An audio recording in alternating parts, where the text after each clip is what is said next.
Hi everyone, Kansi here from atop Serenity Hill, back with another art journaling play collaboration video. This one is with Hope Smitherman, also known as CraftyHope, here on YouTube and on Instagram. And you'll find all her links below in the description. And how it works is the two of us take 15 minutes on the clock. We have a set of 3 prompts that we have taken from my prompt deck. That is here, these Creative Simplicity prompt deck. You'll find that link below as well. And then we have 2 takes on how we're doing our art journaling pages so that you can get ideas on how to work with your own creativity in your art journal. So the 3 prompts that Hope and I are using today are pencil, spring, and mix. And so I also like to show you what I have around me to give you some ideas of how I go about using prompts. So we'll start with pencil. I have, obviously, a pencil, a number 2 pencil. I also have my Stabilo all black pencil. I have some colored pencils, regular traditional colored pencils as well. And then I also pulled out my Inktense, they're Derwent Inktense pencils, which are water soluble. I have a water brush with me as well. And these are awesome. They get very intense. Inktense, get it? The color is very bright and vibrant. And what I love about them is after they're activated, they are permanent, unlike a watercolor pencil.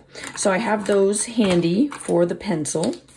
For spring, I got a variety of things. Just slide my journal off to the side here.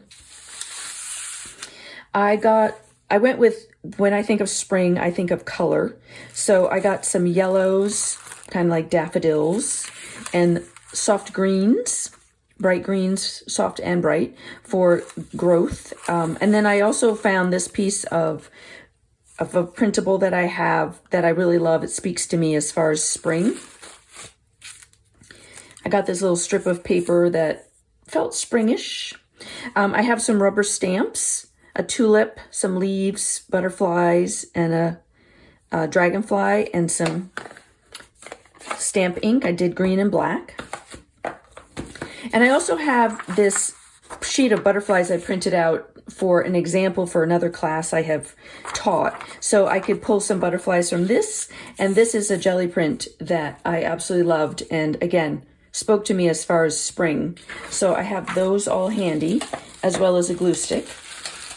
So we have that for spring. And then for mix, I had to kind of think outside the box for this. So I did a few things. One, I have a stamp that I made, which is, I guess it's easier to see this way. It's a mix up of letters. So I have this if I want to use it to represent mix. The other thing that came to me was about mixing paint or mixing colors.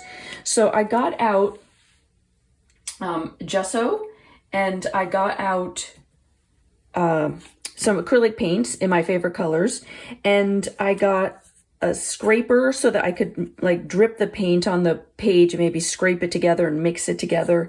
I also got out a little palette knife, so if I wanted to mix the gesso and the colors together. So I just wanted to have some options around before I start my timer.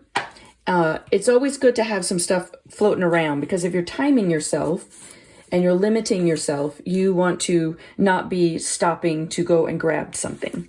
All right.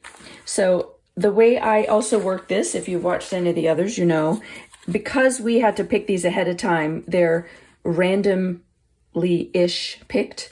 And we both need to know. So instead of knowing which order they come in, I just mix them up, and then I pick one at a time. And so I never really know what I'm going to start with. So I've got my 3 all mixed up here. Let me grab my timer. So I've got 15 minutes on the clock. I'm going to start the timer. I'm going to put some music on, and I'm going to play for 15 minutes, and we're going to see what happens. Enjoy.